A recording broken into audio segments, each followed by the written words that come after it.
Once again, my co-workers, this was their idea, that we were going to have this workshop today, but that we really wanted to bring in testimonies from the families. And one of our families, the Zamperinis, have been involved with Matty Fund, I believe, like basically from the beginning, supporting the Saravos.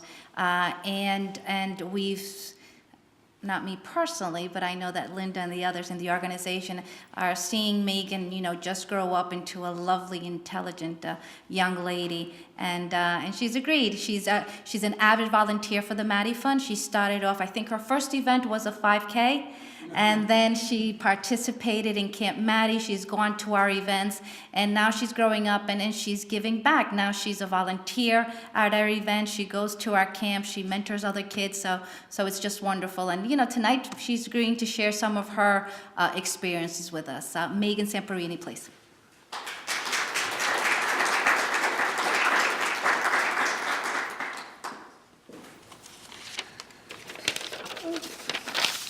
Hi.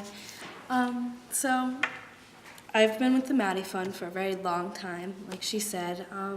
I was diagnosed with epilepsy at the age of 5, and shortly after that, my mom and I decided, why not start helping people and trying to figure out what we can do, and we talked to the Matty Fund, and that's how the support group came to be. And I have two distinct memories about social stigmas or times where I was kind of pointed out to be different because I had epilepsy.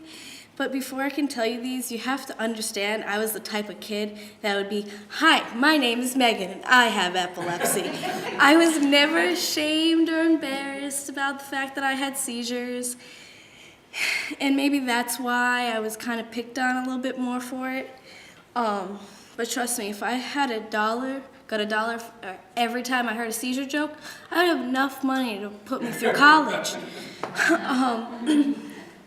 So the two stories was, the first one was I think either 3rd or 4th grade, and I was in gym class, and we were playing dodgeball. Smart idea, right? And so I had an absence seizure, and so I was just unaware of my surroundings, standing there, and all of a sudden, I was coming slowly out of the seizure, a ball hit me in the face. Put me into another seizure, and I also had a panic attack that day, which was awesome. So I went home, and my friend called me, who was always very supportive, and asked me how I was and told me how surprised she was that kids started laughing at me because I was shaking and crying in front of them. I guess being 10 and crying isn't cool, but so the next day I went to school thinking, oh, hopefully no one remembers, or maybe no one really saw it, maybe she was making it up. I actually got made fun of. Kids were shaking their arm and mocking me that day. And so, with the great friends I had in the support circle, they would stand up to the kids and kick them in the shin. I'm not kidding, that's happened. At the time, that's how we dealt with it. But, a couple days later, there was something new to make fun of. And, I learned from that I can't take anything too seriously, or I'm just going to be upset every day. And another one was, this more affected my mom than me, but who didn't want to be a Girl Scout in elementary school? You were cool, you got to wear that brown little blazer with your badges, you were awesome in the playground. And I wanted to be one, but the only problem was I had epilepsy, so the troop leader said to my mom, well, your daughter can't join because she has seizures, and I don't feel comfortable being alone with her. So unless you can be at every meeting,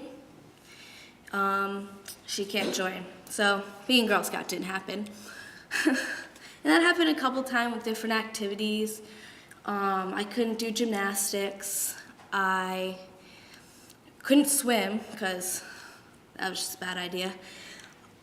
But I learned after trial and error. I found sports like karate, and I got my black belt, and that was great. And now I work out a lot.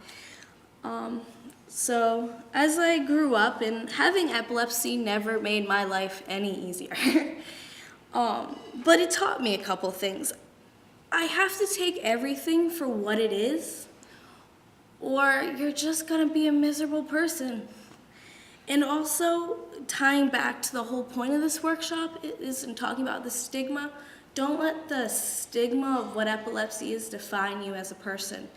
Because even though I identified as having epilepsy, that wasn't who I was. I was a bubbly 5-year-old at the time, and now I like to think, smart and kind of charming 17-year-old.